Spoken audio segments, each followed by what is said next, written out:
Hi, I'm Steve Williams, and this is Scooter and the Sticks, and we're in the Sticks now. Actually, you're on Life on Two Wheels, not Scooter and the Sticks. Well, folks, this is the episode I've been waiting to bring you all summer long. Yes, it finally happened. I left the mayhem that can be Toronto traffic and headed through very, very busy traffic on the Queen Elizabeth Way, including a number of accidents. Unfortunately, one of them was a fatal accident on the Skyway. And eventually made my way to Buffalo, New York, through Buffalo, and gradually found my way down to the Pennsylvania Sticks. But before I got there, I had to travel through upstate New York, and eventually made my way down to State College, Pennsylvania, where I'd be staying with Paul Ruby. Paul is one of Steve Williams' close friends, and he's a fascinating guy. Fortunately, I got to spend some time with Paul, learned a little bit more about him, including how he makes his living on eBay, reselling scientific equipment. It's quite a story, and I'll put something about that in the show notes. But I know where they are. Those are the special roads. You don't want them on here, other people would be there. Yeah. The reason we're on that road is nobody else is on that road. I brought my big camera. Is that okay? Good start. Are you from Seattle? Pardon me? Are you from Seattle? Am I from where? Seattle. No. No. I've been to Seattle, but no, I'm not from Seattle. Toronto. Toronto? Yeah. Toronto's boring. It's a movie star. So this place is so iconic,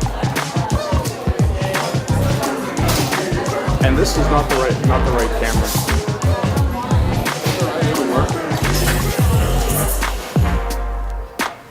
There was no need to discuss an itinerary over our breakfast because I knew I could rely on Steve and Paul to lead the way and give me a really, really good grounding in the Pennsylvania countryside that features so prominently in Steve Williams' work.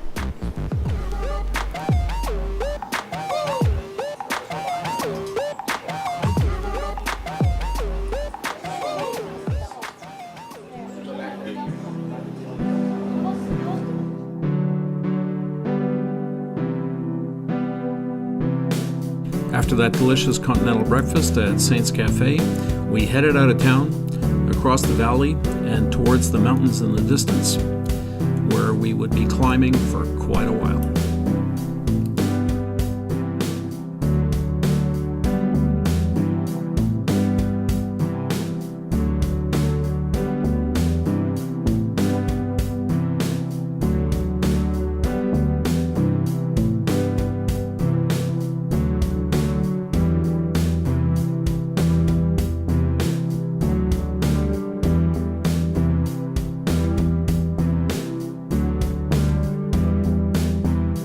The first stop was to be the Rattlesnake Fire Tower, high up in the mountain.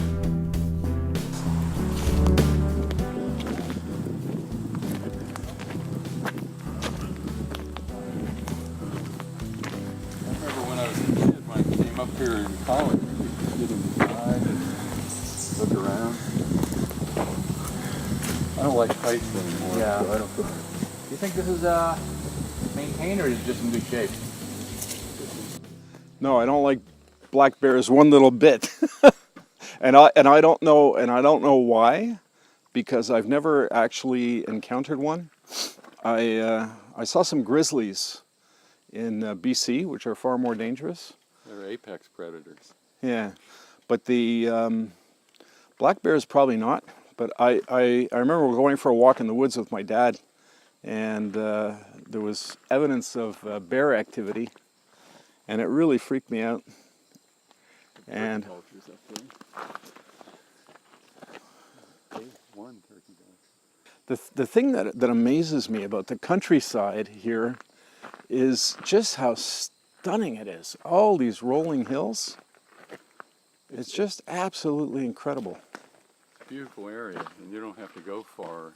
It's not like I've talked to people who live on the West Coast in LA or in big cities where it takes them 2 hours to get away from, sort of nightmare traffic.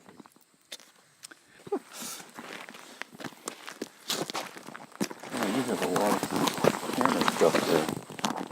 Well, I try to keep it down. I try to keep it down to a dull roar because it just gets complicated so fast, and even my little setup is too complicated.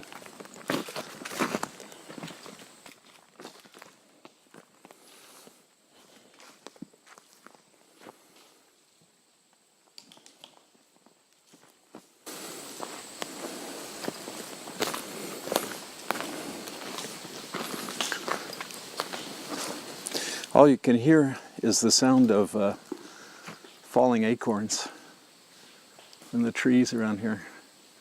And that's an old 1940s or older fire watchtower.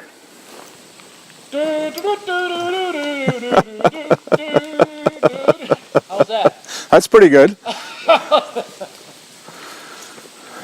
Since Paul's gone to digital photography, he's changed. When he used to shoot film with a view camera, he would say he'd pre-visualize his picture all the way through the sale and the mounting in the museum later. But in digital, he doesn't talk about that anymore.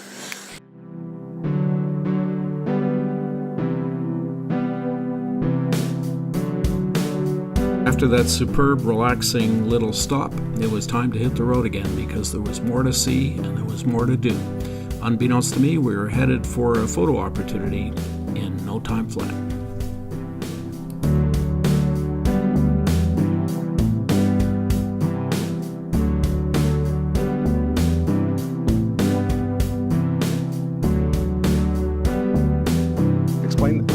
Hang on a second, you haven't got a mic. So explain the theory. So the theory is I'm going to make a portrait of you and your Vespa. Yeah, okay. And what I want you to do is park the bike sort of sideways here with the exhaust on this side, since that's the beautiful side of the Vespa. We'll have you stand there, and then in the distance we'll see that winding road. Oh, that's really, really cool. So that could be the iconic David Massey Vespa portrait. In Pennsylvania, you have one in every state. You'll have a Hawaiian shirt someday when you have your Hawaii portrait. Must get expensive shipping your bike all over the world, then. Oh, it's frightfully expensive. Yeah. So much so that I don't do it. Don't do that. Not only was I the proud beneficiary of a stunning portrait by Steve Williams, Paul and I also got to pose as roadkill. That's how quiet the roads are in the mountains of Pennsylvania. Once we were done with our photo opportunities, it was the beginning of a long ride downhill. We were headed to the town of Renovo, formerly a locomotive and railway maintenance hub, where we had a very, very relaxing lunch. And it was about time, too, because we were hungry by the time we got there. I think it's a state. They wanted information. This is interesting. Yeah, after they were in construction, they could Can't track it. Is that Bluetooth? Yeah, it's got Bluetooth. So like if you wanted it for music, Yeah, you could load up at That's what it's for, 128 right? gigs, you could load up immense amounts of music, right? That's the purpose of that Play, primarily. play it on your, that I didn't was know there was the- so many of them. That's for people who want a great music player but want an Android phone. once you, The audio quality like coming out of that. it's good. But plug I my mean, iPhone. it's probably not broadcast quality, right? But it's good.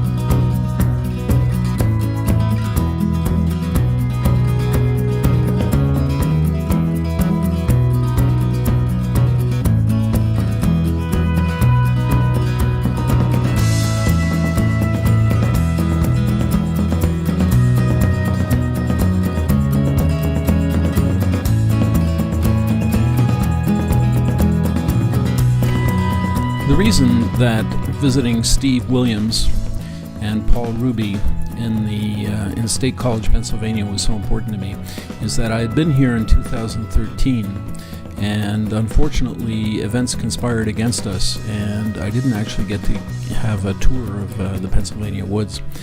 This time, obviously, as you can see, was different, and it was thoroughly enjoyable. Steve Williams is a famous motoblogger, and I started following him way back in 2008, 2009 when I was contemplating my own life on two wheels. And Steve was very influential in terms of demystifying what it meant to gallivant all over the place on a Vespa motor scooter. So I was and I am deeply indebted to Steve, and it was just absolutely wonderful to be able to take a couple of days and immerse myself in Scooter and the Sticks. Enjoy the rest of this portion of the ride.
After that long, spectacular ride down from the mountains and into the valley, we crossed into Amish farm country, where the views were completely different and also thoroughly enjoyable.